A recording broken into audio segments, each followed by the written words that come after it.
What a dag gyfeillion. After a year and a quarter now of going out canvassing every week, I think I've heard most of the questions that tend to get fired at a Plaid Cymru candidate for Westminster. Plaid what, mate? Yeah, there's been a lot of those. I've even had, Plaid Cymru? Is that the Conservatives? Which nearly had me weeping in the street, to be honest. Then there was the bloke tending his geraniums. He said to me, I can't vote Plaid though, can I? I'm from Wolverhampton. To which my reply was, well, I'm from Kidderminster and I'm the ruddy candidate. And that kicked off quite a lively political discussion, as you can imagine, sprinkled with a few fond reminiscences about the great pubs of the West Midlands. Other questions have included, that Leanne Wood, what's she really like? Usually asked rather wistfully by gentlemen of a certain age, if you know what I'm saying.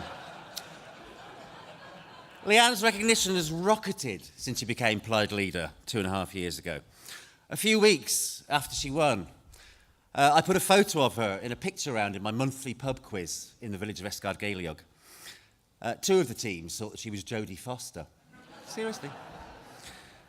But the question I hear more than any other, however, and often from people who are disposed towards us, they voted for us before at local and at assembly level, is this.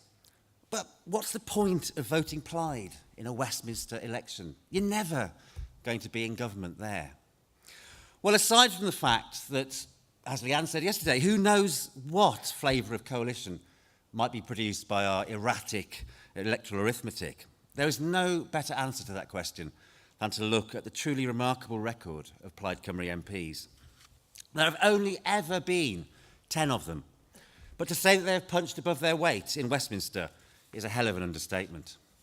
The die was cast, of course, with Plaid's very first Member of Parliament, Gwynfor Evans. From his by-election victory in the summer of '66, Gwynfor's was a solitary Westminster existence in his first term to 1970. And throughout those often hostile years, he worked doggedly not just for Carmarthen, but for Wales and indeed far beyond too. He argued forcibly against American imperialism in Vietnam and even travelled to the region to see for himself what was going on. And he was a lone voice against the British government's arming of the Nigerians against their own people in Biafra.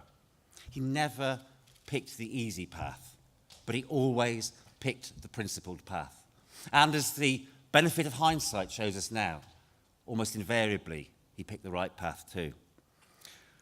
When Gwynfor was returned to Westminster in October 1974, he joined two dashing young Plaid MPs elected earlier that year, the two Davids, of course, Wigley and Ellis Thomas. They made their mark immediately, and they're still making their mark 40 years later. Looking back through the records of the time, what most stands out to me is the extraordinary workload of those early Plaid MPs. They were everywhere. David Wigley won plaudits and awards for his campaigning work, especially around disability rights. Well, David Earl was at the forefront of campaigns that were barely heard of in the 1970s, such as mental health, homelessness, and domestic violence. Again, not doing the easy thing, but doing the right thing. If we fast forward a couple of decades through Ieuan Wyn and then Cynog Davies's victory in Ceredigion, a burst of joy that I promise you we will be repeating come May.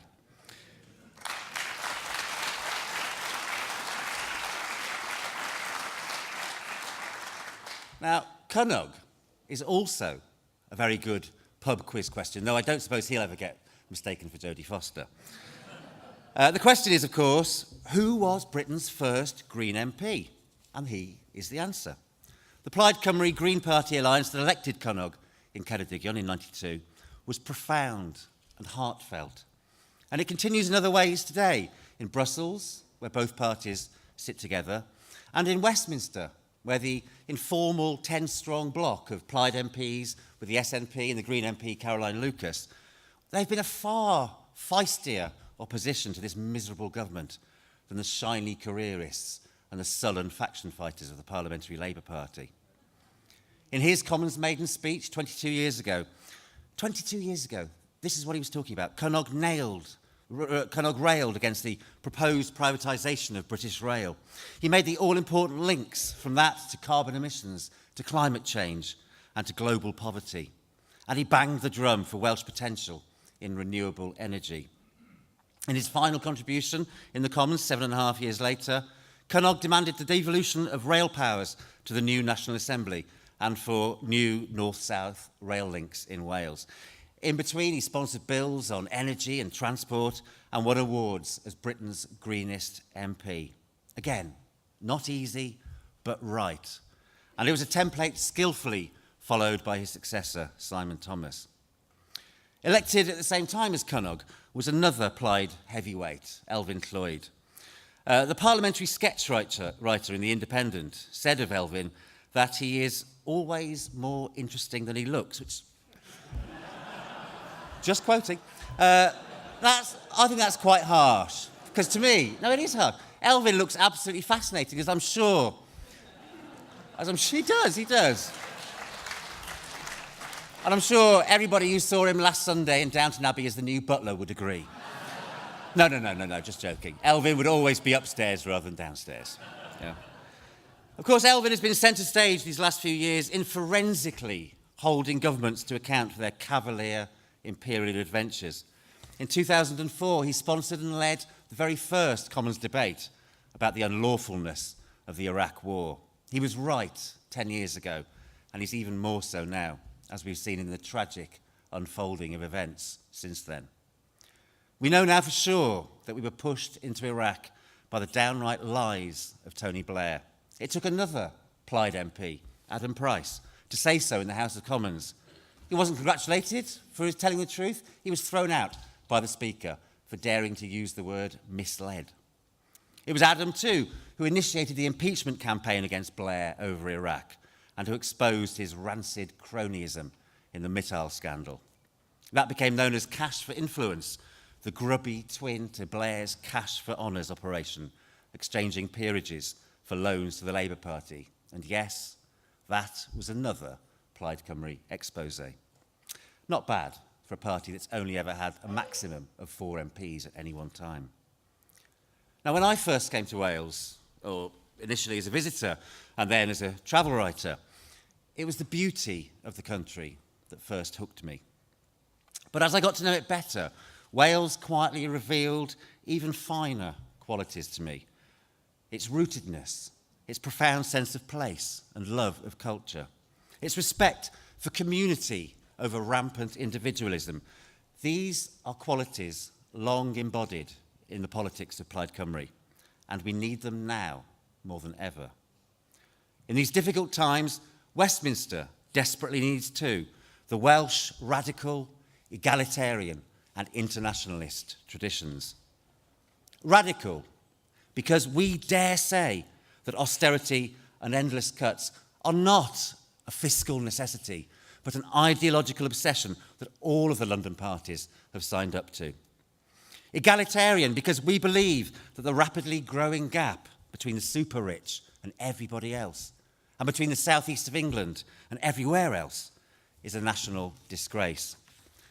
And internationalist, because we cannot stomach the lies and delusions of self-importance that underpin the UK's trigger-happy foreign policy. This is the point of voting Plaid Cymru for Westminster, as is the crucial fact that Wales is only ever taken seriously when Plaid does well. But perhaps the best answer to the question, what is the point of voting Plaid for Westminster, is just to turn the question around. What on earth is the point of packing the green benches with more Labour, Tory and Lib Dem backbenchers from Wales? What effect have any of them had recently? With so few exceptions, most Welsh MPs from the 3 big parties disappear fast into the quicksand of voting lobby fodder, never to be heard of again. The tectonic plates of UK, European and world politics are shifting furiously.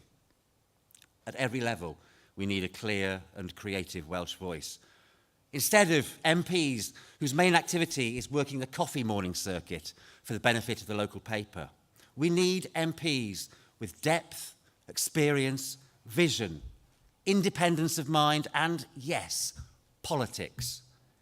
Gyfeillion, dyn ni'n angen Plaid Cymru yn San Steffan mwy nag erioed, a dwi'n falch iawn i fod rhan o'r frwydr. Diolch yn fawr i chi.